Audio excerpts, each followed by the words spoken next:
আসসালামু আলাইকুম। কেমন আছেন আপনারা সবাই? আমরা আলহামদুলিল্লাহ অনেক বেশি ভালো আছি।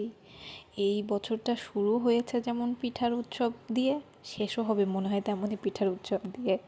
আজকে গিয়েছিলাম বোনের বাসায়, যেয়ে দেখছি সেখানেও চলছে পিঠার উৎসব। তাই আমিও বসে না থেকে ঝটপট লেগে পড়লাম পিঠা বানানোর কাজে। পিঠা যেমন খেতেও ভালো লাগে, তেমন আমার বানাতেও ভালো লাগে আসলে।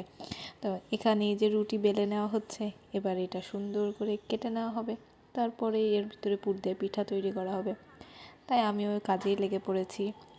আপু রুটি বানিয়ে দিচ্ছে সুন্দর করে, এবার সেটা কেটে তারপরে পিঠা বানিয়ে নিচ্ছি। আপনাদের কি পিঠা উৎসব থেমে গেল বাসাতে, নাকি চলছে? আমাদের কিন্তু চলতেই আছে, এটা মনে হয় আর থামবে না। এটা বছর শেষ হলেই মনে হয় থামবে। তো আমাদের বাসায় তো পিঠা উৎসব এখন চলতেই আছে, এটার থামার কোনো নাম নেই। আপনাদের বাসাতেও কি একই অবস্থা, চলছে না থেমে গিয়েছে? আমরা কিন্তু এটা থামাবো না, ঠিক আছে? আজকে যেমন আপুর বাসায় এসে পিঠা খেয়ে যাচ্ছি, আর কয়দিন পর আবার নিজের বাসায়ও পিঠা বানাবো।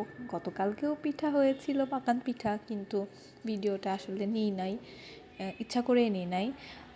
বারবার শুধু পিঠাই দেখাবো। তো আজকে যেহেতু বোনের বাসায় এসেছি, এই ভিডিও ক্লিপটা না নিয়ে কেমন করে পারি? দেখুন কি সুন্দর করে আমি পিঠা বানিয়ে নিচ্ছি।